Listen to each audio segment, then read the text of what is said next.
টেলিগ্রামের মাধ্যমে বিক্রি হওয়া এসব প্রশ্ন বোর্ড পরীক্ষার সাথে মিলেও যাচ্ছে হুবহু। পরীক্ষার আগের দিন সকালবেলা ওখানে মেসেজ দিয়েছিল, দিয়ে বলেছিল যে আজকে রাত 11টার দিকে এখানে আসলে প্রশ্ন দেওয়া হবে। তারপর আমি ভাবলাম যে দেখি কি অবস্থা, এটা যদি হয় তাহলে আমি প্রোটেস্ট করতে পারবো।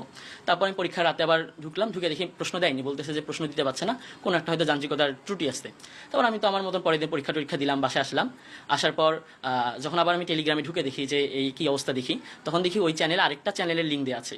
তো ওই লিঙ্কে যখন ঢুকে দেখি একটা 3000 সাবস্ক্রাইবার একটা চ্যানেল আছে যেখানে লেখা আছে সকল বোর্ড 2026।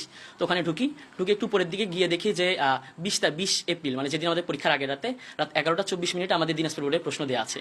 তো আমি যখন বিষয়টা দেখে ভাবলাম যে এটা কি আসলে রিয়াল না ফেক। তখন আমি পোস্টের ভিতর ঢুকে দেখি আমাদের প্রশ্নের সাথে হুবহু কমন, একটাও এদিক ওদিক নাই। ফেসবুক ও টেলিগ্রামের বিভিন্ন প্রাইভেট গ্রুপে এসএসসি প্রশ্ন বিক্রির বিজ্ঞাপন দেওয়া শুরু করে চক্রটি। গ্রুপে যুক্ত করে এক করা হয় শিক্ষার্থীদের, সেখান থেকেই বাছাই করে যুক্ত করে নেওয়া হয় টেলিগ্রামের আরেকটি সিক্রেট গ্রুপে।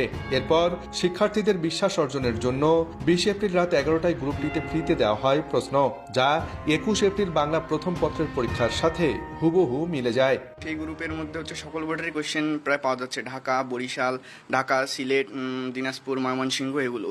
তো সেখানে প্রথমে যে কোয়েশ্চেনটা দিয়েছে বাংলা প্রথম পত্র, সেখানে তারা ফ্রিতেই কোয়েশ্চেনটা দিয়ে দিয়েছে। কিন্তু পরবর্তীতে যখন আবার অনেকে এটা ঘাটাঘাটি করে দেখতেছে যে বাংলা দ্বিতীয় পত্রের কোয়েশ্চেনটা পাওয়া যাচ্ছে কিনা, তো সেখানে দেখা যাচ্ছে তারা একটা বড় অ্যামাউন্টের টাকা যাচ্ছে। গ্রুপে ঢুকে দেখি ওখানে বলতেছে পেমেন্ট করা লাগবে।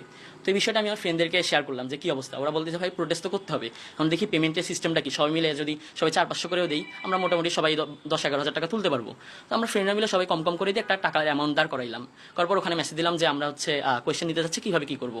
দেন তারা অনেকক্ষণ সিরিয়াল নাম্বার দেয়। দেন সিরিয়াল নাম্বার দেওয়ার পর একটা ক্যাশ আউট নাম্বার দেয় যেখানে ক্যাশ আউট করতে হবে। দেন আমি ওখানে ক্যাশ আউট করি।